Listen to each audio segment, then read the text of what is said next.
Bonjour tout le monde, bon vendredi. Alors évidemment, vendredi, on fait le bilan de la semaine et les sujets, je vais vous parler des sujets, puis après, je vais vous dire qui sont mes invités.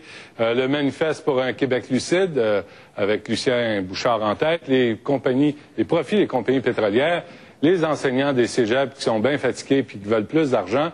La grippe aviaire, c'est mondial, mais ça n'a pas l'air que ça va toucher le Québec. On va passer par-dessus, surtout si le Québec est indépendant, et les élections municipales. Alors, nos deux invités sont deux hommes redoutés et redoutables, le syndicaliste Roger Valois et l'animateur de radio André Arthur. Alors, bonjour, messieurs. Bonjour. Bonjour. Alors, juste prendre quelques minutes avec André Arthur. Déjà, on a eu des courriels, c'est rare. Moi, il n'y a personne qui m'écrit, il n'y a personne qui m'aime, vous le savez. Là, vous débarquez, on a un courriel en arrivant. J'ai lu hier que vos jours sont comptés à la radio. Est-ce que c'est vrai, après 35 ans? C'est la perception que j'ai. Il faut savoir à quel moment tirer le rideau. Je pense que ça s'en vient. Ah oui? Vous êtes sur le point de puncher votre carte, là. Ben, disons qu'à mesure que les organismes de radio et de télévision se concentrent, que les radiodiffuseurs deviennent de plus en plus gros, ils deviennent par conséquent de plus en plus faibles devant le pouvoir gouvernemental, et les indépendants polémistes risquent de se retrouver coincés plus facilement. Ça, c'est parce que Radio-Nord, expliquez-moi comment ça fonctionne, là. Radio-Nord a acheté CKNU? Radio-Nord a acheté le dernier indépendant de la région de Québec, qui était CKNU. Et pour faire sa programmation, Radio-Nord est une entreprise très grosse, pas aussi grosse que TQS, mais grosse, qui est capable donc d'être devant le CRTC et le gouvernement à peu près à toutes les semaines en train de demander des faveurs, donc qui n'est peut-être pas aussi enclin à aller embaucher des gens qui risquent d'indisposer les gens en place. Moi, j'ai lu aussi Rénal Brière, qui est le boss de Radio-Nord et un homme qui aime beaucoup, comment je dirais ça, la télé l'Auto-Québec, là. Il aime beaucoup l'Auto-Québec. Il aime beaucoup que les choses soient rentables. Il a dit non au cynisme à la radio en parlant de vous, André Arthur. Qui parlait de moi ou non, je le respecte. Rénal Brière est probablement le meilleur boss de radio au Québec présentement. Mais c'est un des seuls. Pas grave. Vous avez la même opinion que lui. Oui, c'est un des seuls patrons de radio au Québec présentement qui a déjà été un artisan et qui aime la radio. Qui ne la fait pas parce qu'il est humoriste et qu'il cherche du travail, qu'il ne la fait pas parce qu'il est parlez-moi pas des humoristes, commencez-moi un raté recyclé. Rénal Brière aime la radio. Et ça, c'est rare. Maintenant, ce qu'il fait avec, c'est son problème. J'ai 61 ans, 35 ans de métier. Si on me dit qu'on n'a plus besoin de moi, je peux vivre avec ça. OK. Donc, on va commencer le bilan de la semaine. Je vous oublie pas, M. Valois. Ah, pas de problème. Qui pourrait oublier M. Valois? Je ne sais pas, on va voir ça. Alors, il y a eu le manifeste pour un Québec lucide. Je ne sais pas si vous l'avez lu. Est-ce que vous l'avez lu? Oui, je l'ai lu. Vous l'avez parcouru? Oui. Ah, et en gros, là, on dit 2-3 affaires là-dedans, qu'il faudrait, aussi augmenter les tarifs d'électricité et aussi augmenter les frais de scolarité. Mais moi, ce qui ressort de ça, c'est qu'au Québec, les syndicats emmènent trop large. Vous êtes de la CSN. J'imagine que vous êtes bien d'accord avec cette prémisse-là. D'abord, si on emmène trop large, nous, on a l'impression contraire. Hein? À nous regarder aller. Vous faites pitié au Québec? Ben, on fait pas pitié. Mais je dis qu'on emmène trop large. Ça, c'est une affirmation qui est générale, puis le monde en va que tu vois là-dedans. Et que ça empêche de faire évoluer les choses. Ah oui, c'est sûr. Nous, on prétend, puis on est capable de le démontrer qu'on fait rouler l'économie. Hein? Les syndicats, quand ça se bat contre des compagnies multinationales, qu'on arrache l'argent, on met ça dans la poche des ouvriers, ça fait rouler l'économie. Le salaire bonhomme, il fait pas rouler l'économie. Du monde à 7,60, ça en a tout juste assez pour faire vivre les salaires. On parle de la flexibilité, de ne pas se faire dire c'est pas dans ma définition de tâche de lever un objet plutôt que de déplacer un autre. Mais ça, c'est des caricatures. Moi, je viens de l'usine de fer et titan à Tracy. On est syndiqué depuis 1950. Et la compagnie, on a fait plusieurs grèves. Et la compagnie vient décider encore d'investir 235 millions. Là, vous parlez des mines, des masochistes. Mais oui, mais vous n'êtes plus en 2005. Parlez des mines. Non, je parle de mines. Quand on parle de syndiqués, là, on parle des chauffeurs d'autobus, on parle des cols bleus, on parle des cols blancs. C'est ça, les syndiqués au Québec. Là. Les madames qui travaillent sur la rue Chabanel, là, à coude, là, à 7-8 piastres de l'heure, elles sont pas syndiquées, elles. Oui, ils sont syndiquées. C'est les plus... il est mieux organisé qui sont syndiqués. Et c'est de ceux-là dont on parlait dans le manifeste. Mais c'est quoi que vous voulez dire quand c'est ceux-là qu'on parle? De qui on parle quand on dit qu'on est trop intransigeant, on emmène trop large? De qui on parle? On parle du monde qui veut avoir des conditions de travail qui ont peut-être augmenté depuis 2 ans et demi. On parle des boss syndicaux comme vous. Ah, oui, ben là, des boss syndicaux. Moi, je me trouve pas intransigeant beaucoup. Bon, on va demander à ceux qui subissent votre pouvoir. On ne subit pas. Il n'y a pas personne qui subit notre pouvoir. En fait, actuellement, il ne faut pas sortir loin dans l'économie, surtout dans les services publics, pour se rendre compte que le pouvoir syndical est le plus grand frein à l'évolution de n'importe quel dossier présentement au Québec. Ouais. Actuellement, vous êtes en moyen de pression pour rétablir vos amis péquistes au pouvoir parce que vous les sentez plus faciles et que vous avez hâte à l'indépendance. Avec nous autres, moins 20 par ISO. Hein. Moins 20 par ISO. Il y a des histoires. Bouchard avec les infirmières. Ça, c'est depuis les années 80. Qui est la présidente du PQ aujourd'hui? La présidente du PQ, c'est Monique Richard. Elle vient d'où, Monique Richard? Elle vient de la CSQ, elle vient pas de chez nous. Alors, non, mais je m'excuse, je pense que c'est un syndicat. Est-ce qu'on s'entend? La prémisse d'André Arthur, c'est que les syndicats font pression sur le gouvernement libéral pour permettre au PQ de revenir au pouvoir. Puis le Parti libéral ne fait pas de pression sur les syndicats, lui. Oui, en fait, c'est ça. 2 ans et demi sans augmenter le monde. 2 ans et demi. 3 ans pour les professeurs de cégep. 3 ans. Mais vous voulez des augmentations, quoi, à tous les 6 mois? Ben non. Vous voulez, est-ce qu'on peut s'occuper du sort... 12,6% pour 3 ans. Par exemple, dans les écoles, dans les classes, est-ce qu'on peut s'occuper du sort des enfants avant de voir c'est quoi votre salaire? Ben non, mais... Ben oui. Les enfants qui ont des difficultés ont pas assez de spécialistes pour s'occuper d'eux autres. C'est clair? Quand on écoute, quand on dit « il fait bien », quand on écoute des unions qui disent à peu près la même chose, nous autres, on n'a pas raison. Bon. OK. Fait que là, finalement, le manifeste du Québec lucide, vous, André Arthur, vous l'appuyez, finalement. Moi, il m'a fait grincer des dents beaucoup. Non, parce que les lieux communs qu'il énonce sont des choses avec lesquelles la majorité des gens raisonnables diront « ouais, il y a quelque chose, ça vaut la peine d'en parler ». On répète les mêmes choses depuis 40 ans. Il est temps qu'au Québec, on ait des débats. On ne peut plus débattre de rien, c'est toujours des vérités. On reçoit un Valois par la tête qui vient nous dire « tu peux pas discuter de ça, c'est mon pouvoir syndical ». Ils finissent de même le document aussi qu'il ne faut pas discuter, qu'il ne faut pas dire n'importe quoi. Mais c'est ça qu'ils finissent. Le dernier paragraphe, c'est ça qu'il dit. Il ne faut pas parler. Ce qui m'inquiète le plus, c'est le déficit d'intégrité que ça montre. Voici des gens qui en majorité ont été au pouvoir pendant des années, qui ont fait des gâchis épouvantables et qui reviennent ensuite nous dire « voici ce qu'on devrait faire ». Pourquoi vous ne l'avez pas fait? Quand vous parlez de gâchis, là, vous parlez de quoi au juste? Bon, je parle de Lucien Bouchard, qui a présidé un PQ en extinction, qui nous l'a imposé pendant des années, après avoir été conservateur, après avoir été bloquiste, après avoir fait tous les caniveaux de la politique. Il nous arrive premier ministre et il nous annonce maintenant qu'il a raté son coup, ce qu'il aurait fait s'il n'avait pas été un raté. Guy Saint-Pierre, un pédaleur de subvention de SNC-Lavalin, un homme qui s'est illustré comme ministre de Robert Bourassa pour une seule mesure. Savez-vous quelle est la seule mesure originale que cet homme-là a réussi quand il était ministre? Il a réussi à imposer un prix minimum pour le pain. C'est illégal au Québec depuis Guy Saint-Pierre de vendre du pain à rabais dans un supermarché.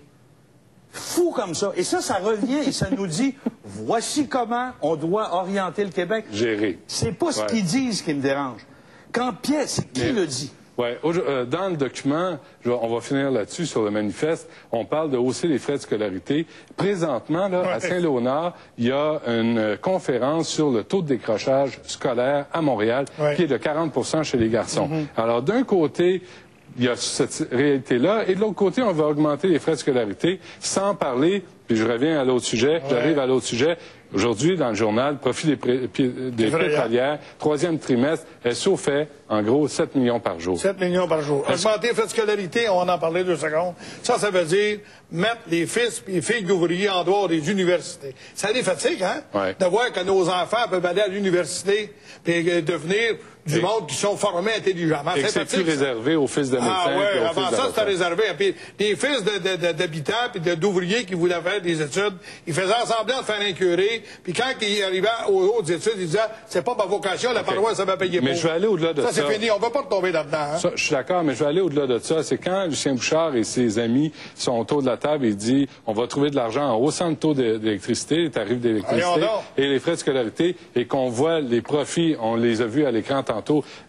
dégueulasse des compagnies pétrolières, est-ce que ces gens-là sont vraiment connectés avec la société québécoise ou sont là pour représenter des amis bien placés? André Arthur. Personnellement, j'ai aucune confiance dans les gens que Lucien Bouchard nous a présentés. Même Joseph Facal? Joseph Facal, qui est devenu un vrai loser, la façon qu'il est sorti de la politique. Pierre Fortin, qui a conseillé tous les premiers ministres péquistes. Où étaient ses conseils, lui? Bon, j'y crois pas à cette patente-là. Je pense qu'on prépare le retour de quelques personnes en politique. Lucien C'est Bouchard. un fling-flang. C'est vrai? Bon. Un nouveau parti, quoi? Ben non, Dumont, il l'a accueilli, là. C'est le seul qui était. Le Bouchard, c'est le seul qui a réussi à faire voter oui à Dumont au référendum. Ouais, puis mais l'autre, là... pensez-vous que c'est un addon que Dumont dise il faudrait qu'il se présente chez nous? Ouais. Je veux pas tomber dans des grossièretés, là, mais... allez-y. Le Bouchard, il est lousse, là. Il peut y aller, il a du temps, lui, là. OK. André Arthur? Les pétrolières. Peu importe le profit des pétrolières, qu'il soit scandaleux ou non, je laisse ça entre eux et l'impôt. Mon problème, c'est que je roule professionnellement au Québec à 104 ou 105 km/h, je ne dépasse personne.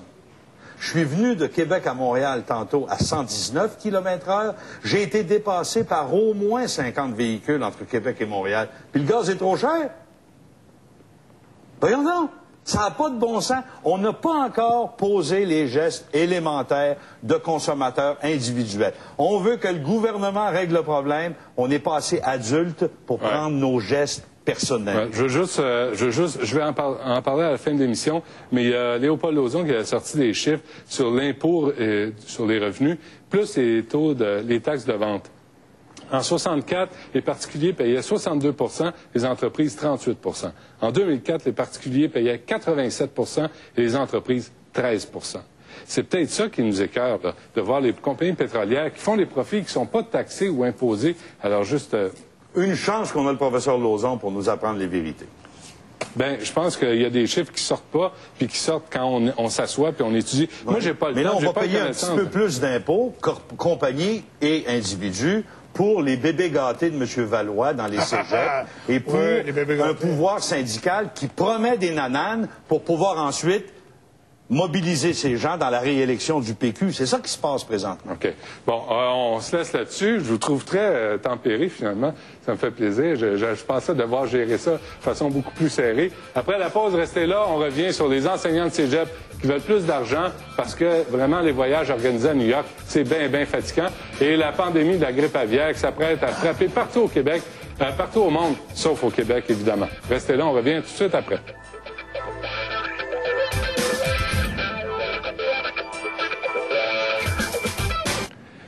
Les enseignants de cégep sont bien fatigués. J'ai avec moi André Arthur et Roger Valois.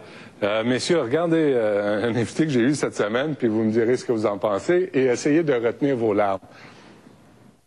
L'épuisement, c'est pas juste les profs, c'est aussi dans le système de santé. Les études précisent que c'est quand on fait face au public, puis quand on a une relation directe avec le public, c'est pas parce qu'on a un prof qu'on est nécessairement épuisé. Mais cette relation-là, écoutez, avec 160 ados, là, à chaque semaine, là, il y en a qui sont sur le dos après une semaine, puis ils en ont 2-3 à la maison, là.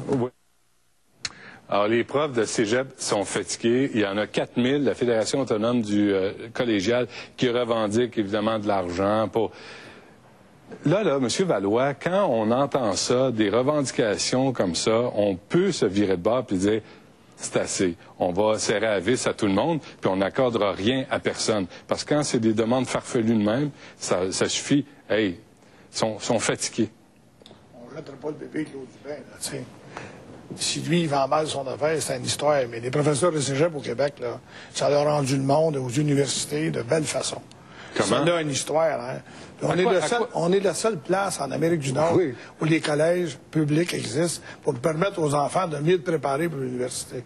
Ça, c'est clair. C'est ça qu'il faut. C'est une façon de les retarder pour arriver sur le marché du travail. T'apprends pas grand-chose. Êtes-vous allé au cégep, vous, M. Valois? Ça a été démontré par des professeurs crédibles. Êtes-vous allé au cégep, vous? Non.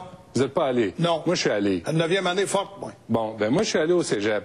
J'ai pas appris grand-chose au cégep. Les enfants y ont été, mais ils ne regrettent pas rien de ça. Ah non? Non, pas du tout. Mais est-ce qu'ils ont appris quelque chose? Oui, ils ont appris. Ben oui. Mon vieux, il est seul à avoir besoin de ça. Ils sont pas dans leur classe la moitié du temps. Ils organisent des... Hey, écoutez, là, c'est pas des enfants, là. Quand il dit des ados, t'es au cégep, t'es là à 18-19 ans. T'es plus un ado. les cégeps, ça a été prouvé par des études, mais ça, il ne faut pas parler d'études parce que des fois, c'est pas toujours révélateur. Ah, ça a été prouvé que les cégeps préparent mieux les enfants à l'université. Ah oui? Oui, ça, c'est clair. Ah oui? Il n'y a pas d'ambiguïté de ce côté-là. Là. André Arthur, est-ce que puis ça permet du monde, parce que les études qui ont été faites, ça permet des étudiants d'arriver à l'université en étant sûrs de ce qu'ils veulent faire. Ouais. Avant ça, ils arrivaient après le secondaire. Mais pourquoi il faut se préparer à l'université? Ils faisaient l'université. C'est quoi, ils font des massages de pied? Non, ils ne font pas de massage de pied parce qu'ils arrivaient là-bas, puis des fois, ils changeaient d'orientation. Rendus à l'université, ça les retardait pour rien. Le cégep permet de s'enligner comme du monde, puis quand ils arrivent à l'université, ils sont tous comme du monde. Ah oui, oui, absolument. Savez-vous quoi? Ça paraît que vous n'êtes pas allé au cégep, vous, M. Valois. André Arthur? Quand on entend un idiot se représenter les gars de cégep en disant des inanités, on dit c'est très drôle. M. Valois est inquiet. Il parle du bébé puis de l'eau du bain parce qu'il s'aperçoit que le gars, c'est un cave. Ah non, ben non, sauf que c'est un gars qui se vend mal, vous rendez-vous compte que ces gens-là forment notre jeunesse? Vous rendez-vous compte que même s'ils faisaient la moitié du mal qu'on craint qu'ils fassent, ça serait déjà épouvantable. Le cégep, c'est un stationnement parce que l'économie québécoise est jammée par les syndicats, puis on ne crée pas assez de jobs, donc on les stationne dans quelque part. Mais moi j'aurais aimé ça savoir des initiatives de profs de cégep. Vraiment, là, où des profs de cégep ont dit on va être rigoureux, on va apprendre des choses, puis dans la classe, là, on va vraiment être ici pour apprendre des choses. Je vous garantis, c'est pas de même que ça se passe dans les cégeps. Il serait plus que temps qu'on les ferme, les cégeps, et qu'on ajoute une année au secondaire, puis qu'on passe à l'université, comme aux États-Unis. On n'a pas besoin de cégeps. L'ensemble du Canada, l'Amérique du Nord au complet, les cégeps sont une institution ridicule et québécoise. Non, c'est pas ridicule et québécoise, c'est quelque chose qui est important pour le Québec. Comment? On a besoin de ça. Mais expliquez-moi ça, vendez-moi votre salade, parce que je vous crois pas. Ça prépare mieux les enfants aux universités. Comment? Ça les prépare mieux d'abord, au niveau de la carrière embrasée, parce que ça, c'est important. Tu peux pas aller à l'université, faire un an, dire « Ah, je me suis trompé, c'est pas là-dedans que je vais aller ». Quand ils vont au cégep, ils ont la chance de regarder dans quoi ils s'en vont, puis quand ils viennent à l'université, ils ne retournent pas de bord, ils s'en vont plein dans le ligne. C'est ça. Qu'est-ce qui vous a empêché, vous, d'avoir une carrière? Vous n'avez pas eu de cégep? J'ai pas de cégep, j'ai aucune école en début, mais qui était travaillé. Qu'est-ce que vous avez fait? Vous êtes démerdé? Ben ouais, mais là, ça marche pas de même. Ben oui, mais c'est ça l'affaire. C'est tellement démerdé que moi, j'ai fait des pieds puis des mecs, mes enfants sont instruits, puis ils sont tous instruits. Mais non, on parle pas d'instruction, on parle du cégep. C'est pas que ça m'a manqué, j'étais capable de gagner ma vie, je suis capable de me défendre, parce que les unions m'ont montré à parler. Bon, ben, ils m'ont réduit des genoux et dédié les babines. C'est ça qu'ils m'ont fait, les syndicats. Hein? Ah oui? Oui, ils m'ont formé, moi. Ben, c'est pas ça qu'on nous fait, pas ça qu'on fait aux étudiants au cégep. Parce que les syndicats, ça réduit les genoux puis ça dédie les babines aussi. Il y a trois bonnes raisons. Ah non, mais quand t'es pas syndiqué, tu fermes ta gueule, hein? Pas toujours. Pas vrai, ça. Ah non, pas toujours. Vous n'êtes pas syndiqué. C'est pas une religion, ça, le syndicalisme. Vous n'êtes pas syndiqué. Si ça ne fait pas CSS, je m'en vais à la shop. J'ai 41 ans d'ancienneté à l'usine, moi. Il y a trois bonnes raisons pour être professeur de cégep. Juillet, août et décembre. Alors, okay? C'est des paresseux. C'est des idioties de dire ça. C'est des idioties. C'est du monde qui ont des maîtrises, qui sont capables de transmettre des choses aux gens. Ouais. C'est du monde qui sont capables de transmettre... Vous avez fini en 9e année, vous vous laissez impressionner. Ces gens-là, ils n'ont même pas un seul système d'évaluation de leur performance. Est-ce qu'on revient, là... Attendez, M. Valois, est-ce qu'on revient pas, justement, au manifeste sur le Québec lucide, où on peut même pas aborder la question. Vous pognez les nerfs parce qu'on se dit... Non, mais le cégep, il faut fermer ça. Que je pogne les nerfs, quand je vois qu'il y a de même, c'est ma mère qui m'a donné ça. Je sais pas, je pogne pas les nerfs. Non, mais vous êtes tout offusqué parce que je vous dis, il est temps de fermer les cégeps, ça sert à rien. Là, c'est comme une religion, on peut pas toucher à ça. On est capable de le démontrer. Mais c'est ça que Lucien Bouchard a dit cette semaine. C'est là, on peut aborder des affaires. On l'a dit à l'entrée de jeu. Quand il était là, qu'est-ce qu'il a fait? Je viens de changer d'idée. Mais qu'est-ce qu'il a fait, Bouchard, quand il était là? Non, mais... Là, je viens de m'apercevoir d'une affaire de Bouchard. C'est le pays qui voulait me donner, non, merci, hein? Oui, OK. On va passer à un autre sujet parce que je veux vous garder le sourire. Ah, ouais. Et puis vous me faites peur un peu. Puis... Bouchard. On va revenir. Ben, oui, c'est correct. Revenez-en. On va revenir. Savez-vous quoi? Il y a la grippe aviaire qui s'en vient. Ça, c'est une bonne nouvelle à côté de tout ça. Faut pas se tromper de la grippe aviaire, là. Ah, oui, OK, c'est correct. Ça, c'est une joke que j'avais pas entendue. Puis, vraiment. Grippe aviaire, là, 150 millions d'oiseaux morts ou détruits. 61 personnes mortes en Asie depuis 2003. Et ici, au Québec, on nous dit, Couillard dit, ministre de la Santé, il y a des vaccins qui sont prêts. Ailleurs, là, on est déjà en train de vacciner. J'ai peur. Ça peut pas être vrai parce que le virus n'existe pas. Il n'y a pas eu de mutation encore. Le virus qui va attaquer les humains à partir d'un autre humain n'existe pas. On est en train de faire les peurologues. On a donné le micro à des gens qui font peur. C'est le bug de l'an 2000. Vous rappelez-vous? Votre toaster ne marchera plus. Les avions vont tomber. Les chars partiront plus. Non, mais attendez, là. Vous ne pouvez pas dire ça, là. On parle d'une maladie contagieuse. Non, une maladie qui n'existe pas. La grippe porcine existe. Il y a des morts en Asie. Non. Les morts en Asie sont des gens qui l'ont attrapé direct d'un poulet avec qui ils vivaient. Des poulets? Ils vivent avec leurs poulets dans ces pays-là. Oui, les poulets sont dans la maison. Oui. Okay? Nous, on est rendu tellement ridicule qu'on a même fait des entrevues avec le patron de Saint-Hubert pour savoir s'il avait peur d'aller travailler. Ça n'a pas de bon sens. C'est une panique qu'on a créée pour prendre le pouvoir sur les gens, je ne sais trop, pour les ameuter. Et ça fait plusieurs fois qu'on a des gags comme ça. On a eu le bug de l'an 2000, l'armée dans les rues pour nourrir les citoyens. Non, mais ça, c'est notre affaire. Là, on parle d'une maladie contagieuse. Non, attendez un petit peu. Le SRAS, vous connaissez des gens qui sont morts du SRAS, vous? À Toronto, il y en a eu. À Québec, à Montréal, pas en tout. Il y en a eu dans des milieux qui venaient d'Asie, là où on vit avec les poulets. Vous avez aussi eu toutes sortes de fausses maladies, le virus du Nil, des millions de dollars en publicité pour dire aux gens « Faites attention aux maringouins ». Oui. OK? Bon.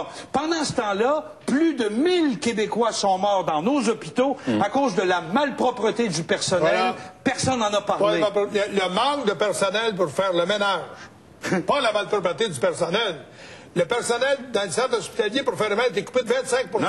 À chaque 25 fois, de moins. Fois qu'ils ont suggéré aux gens à chaque fois qu'ils ont suggéré à vos employés de se laver les mains, la maladie a descendu. Le monde des hôpitaux sont sans reproche. Le monde qui y va, ils disent... Attendez, le monde des hôpitaux sont sans... Oui, le monde des hôpitaux, le monde qui va à l'hôpital... Mais moi, je peux pas... Le problème de l'hôpital, c'est qu'on ne peut pas rentrer. Ceux qui sortent de là, ils disent qu'ils ont des bêtes traitées. Oui, mais on peut pas dire... Ceux qui sortent vivants... voyons donc. Mais plus, il y en a plus qui sortent vivants que morts, voyons donc. Comment on réagit à la grippe aviaire? On s'en fout? Non. On prend ça au sérieux? On respire par le nez. Il y a quelqu'un qui s'amuse à nous faire paniquer. Les compagnies pharmaceutiques, une bébelle de journalistes, souvent des filles en plus. Les filles journalistes ont perdu le contrôle. Vous êtes bien sexiste. Absolument. Ah, OK. Mais vous êtes en train de dire que ces compagnies pharmaceutiques... ils fournissent plus en Suisse, ils fournissent plus. Ouais. Des barils de pilules pour la fête, ils ne fournissent plus en France, les pharmacies sont vides. Le monde a peur. Oui, alors le job d'un gouvernement, c'est de calmer le monde, pas d'énerver. Hein. Alors, si la grippe aviaire débarque ici, je vais vous revoir tous les deux sur les chaises. Absolument. Elle débarquera pas. On va s'en parler. Elle débarquera pas. Donc, on fait rien, on l'ignore, puis on dépense pas d'argent là-dessus. Qui vous a... C'est pas ça qu'on dit, fais attention, c'est pas de problème. Avez-vous entendu un reporter vous dire « Le virus n'existe pas encore ». Ceux qui sont morts de ce virus l'ont attrapé directement de leur poulet. Dans des pays où on vit avec le poulet dans la maison. OK, mais hier, en Thaïlande, il y a un enfant qui est mort et son père a été contaminé par un poulet. Et là, c'est une transmission d'adulte à adulte. En supposant que le poulet a touché juste au bonhomme. Okay. Faites attention, c'est loin. Ça ressemble aussi à une légende urbaine. OK. Bon, c'est compliqué, ces problèmes-là. Hein? On va passer. D'accord. Vous êtes vraiment très rassurants, vous deux, pour la grippe aviaire. Oh, non, vous êtes Nous en ont promis des folies, hein? C'est pas arrivé. On devrait tous aller manger chez Saint-Hubert à soir puis arrêter de se plaindre. Ouais, on a fait venir lundi, nous autres, lundi. À 21h, c'est l'exécutif. On mange du poulet à Saint-Hubert. Et vous manquez pas d'énergie, M. Valois. Poulet syndiqué, mon ça. Ça, c'est les hormones. Les hormones dans le poulet. Poulet syndiqué, dans un restaurant syndiqué. Il arrive à l'heure, il se trompe pas. Je vais vous mettre à la pizza, vous allez vous calmer. Après la pause des élections municipales à travers le Québec, et ces villes où les maires sont réélus sans opposition, et c'est à peu près 1 sur 2, je vais vous donner les chiffres. Il y a 7% du monde. Bon, ben on passe une pub d'abord.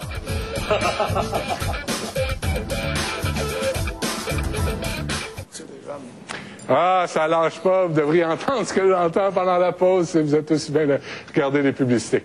Les élections municipales, vous n'avez pas l'intention d'aller voter, je le sais. Il n'y a personne qui va aller voter, mais ça va avoir quand même lieu le 6 novembre prochain.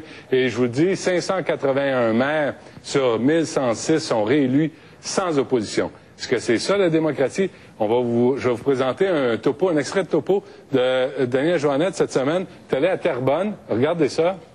C'est un terrain où c'est une ancienne, comme on dit en français, cour à scrap. il y a des pneus, il y a toutes sortes de produits, des carrosseries de voitures, écoutez, à 6 pouces de la terre où des gens habitent. Et voici ce que le maire de Terrebonne avait à répondre aux questions. Vous allez voir, ça, c'est un maire sans opposition. C'est un bien bel exemple. Regardez bien, il s'en vient. Alors moi, au niveau de la ville, les certificats environnementaux sont émis par le ministère de l'Environnement et tout a été fait dans les règles de l'art. Maintenant, ce petit bout-là qui a fait l'objet du reportage, alors comme je viens de vous expliquer, il y a un problème où il n'y avait rien d'apparent, il y a eu érosion, ça a rendu des choses apparentes, et ces choses-là, ben, ils ne devraient pas être apparentes parce qu'elles devraient être canalisées, tout simplement. OK. André Arthur, avez-vous un décodeur avec vous? Ouais, pourquoi? Qu'est-ce qu'il a dit, là? Ben, il a parlé de choses pas belles et vieilles. Oui. Nous, à Québec, on va réélire Mme Boucher. Ah, vous êtes méchant.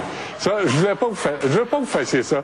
Pas d'attaque sur le physique de Mme Boucher, c'est pas correct, parce que... Elle est adorable. J'ai avec elle une histoire d'amour secrète qui dure depuis 30 ans. C'est vrai? Et si on a besoin de quelqu'un à l'Hôtel de Ville de Québec, c'est d'une femme de ménage. Ah oui? Une fille qui va rentrer avec sa mop et qui va aller sortir toutes les malpropretés qu'il y a dans les coins après 16 années de Jean-Paul Lallier. Malpropreté, genre... Genre négligence, genre poussière, genre dossier pas réglé, genre relations internationales pour une ville, alors que les gens élisent un maire pour avoir de l'égout de l'aqueduc et des inondations qui sont contrôlées. Non, mais attendez, là, moi, Marc Bellemare m'a dit, il voulait faire de Québec une espèce de ville à la Boston, avec une ouverture sur l'Amérique. Est-ce que les gens de Québec sont capables de concevoir ça, une ouverture sur l'Amérique? Parce que Mme Boucher, elle veut gérer ça comme un gros village bien tranquille. M. Valois? Oui, mon opinion sur les leaders municipaux, c'est assez restreint. Hein? Ben, oui, allez-y. Non, mais parce quand même les connaître. D'abord, ils sont élus par qui? Il n'y a pas beaucoup de monde qui se dérange pour aller voter. Beaucoup sont élus par acclamation. C'est à peu près comme les commissions scolaires aussi, tu sais. Il y a des gouvernements qui sont là, je dirais pas pour rien, mais pas loin. C'est qu'ils oublient pourquoi ils sont là.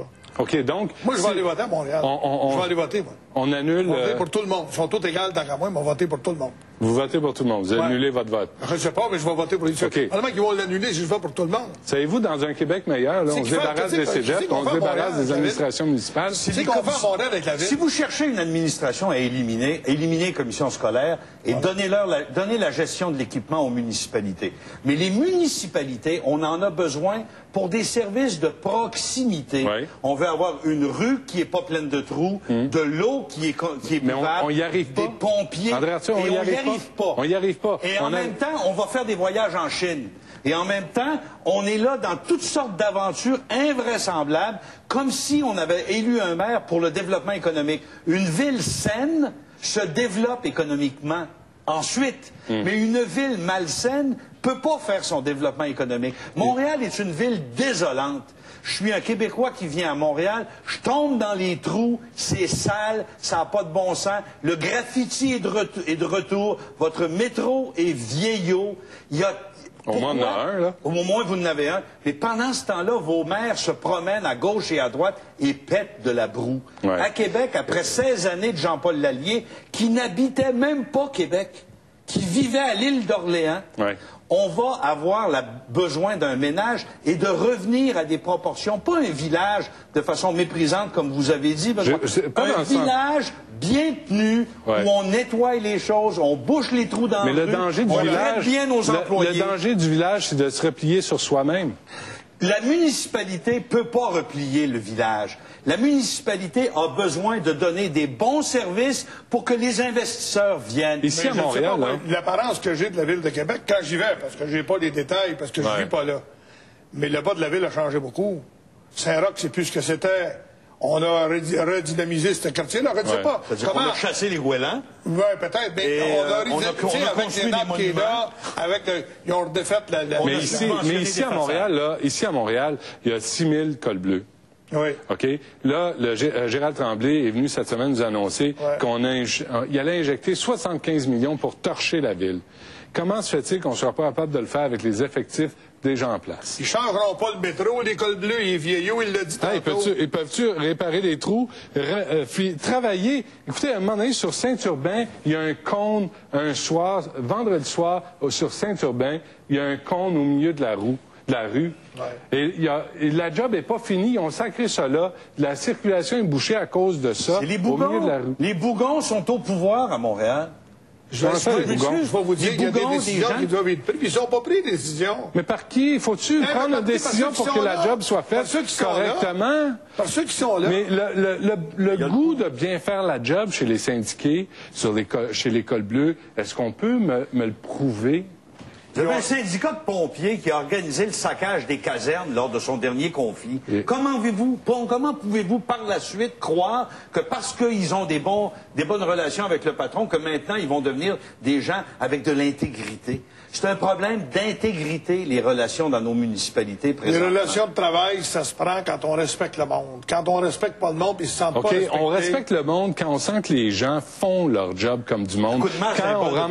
Quand on fait les trous, on bouche les trous, quand on ramasse ce qu'il y a à ramasser avec le sourire, les gens sont relativement bien payés. Mets-toi un sourire d'en face, puis travaille comme du monde. Savez-vous quoi? Ce que j'avais dit à Jean Lapierre à l'époque, ferme ta gueule puis travaille. C'est ça qu'on veut. Ben, ils ne demandent pas mieux non plus, hein? Ben oui, ils demandent beaucoup mieux. Mais regardez ce qui se passe. Quand on n'a pas le leadership qu'il faut, puis quand on n'est pas capable de faire comprendre à du monde ce qu'il faut qu'il fasse... Mais quand il y a un leadership, vous le traitez de nazi, puis de fasciste, puis de dictateur. Hein? C'est quoi cette idée-là? Le monde qui travaille dans des... Moi, je connais du monde. On a 300 000 membres à CSN. Ouais. Le monde, leur travail d'habitude, ils aiment ça. Hein? Okay. Puis, ils aiment faire leur travail.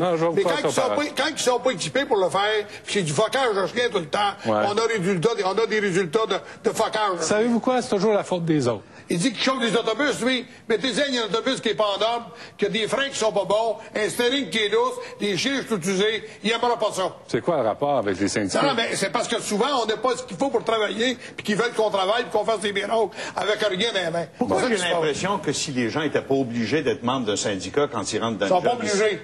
Ben oui, ils sont obligés. Non. Ils sont obligés de payer la cotisation. Ils sont obligés de payer, il n'y a pas besoin d'être membre. Oui, ils sont soumis. Attendez. Moi, je vais aller acheter un frigo. Je vais aller acheter un frigo, mais garde-le, je ne le veux pas. Vous pensez que c'est rien? Je vais te donner 1000 $, mais c'est pas rien. Si je paye, je veux des services. C'est pas rien. Déjà qu'on n'a pas de services, si je paye pour être syndiqué, vous avez intérêt à me donner des services. Mais vous rendez-vous compte comme le Québec... Dans les services, même si tu n'es pas syndiqué, on va te les donner pareil, c'est obligatoire. Oui. On va vous rendez-vous compte comme le Québec serait efficace si on n'était pas obligé de faire partie des syndicats quand on rentre dans un atelier fermé? Ah non, il n'y a pas d'atelier fermé. C'est un concept qui est disparu de temps en temps, ça. Bon. C'est fini, ces ateliers-là fermés. Combien d'Écoles bleues à Montréal ne sont pas syndiqués? Là, ben là, je sais pas. Vous savez très bien, zéro. Il y en a pas. OK, on va se quitter là-dessus. Merci d'être venu à l'émission. Roger Valois, André Arthur. Merci de l'invitation. Et de toute évidence, on revient au manifeste pour un Québec lucide. Aussitôt qu'on pose certaines questions sur le syndicalisme, sur les cégeps, sur les institutions, ça prend des proportions un peu démesurées automatiquement. Mais c'est plus le fun. C'est plus le fun. Merci beaucoup d'avoir été là. Ça a été assez mouvementé, mais vous avez été très poli et très propre de votre personne. Oui. J'apprécie.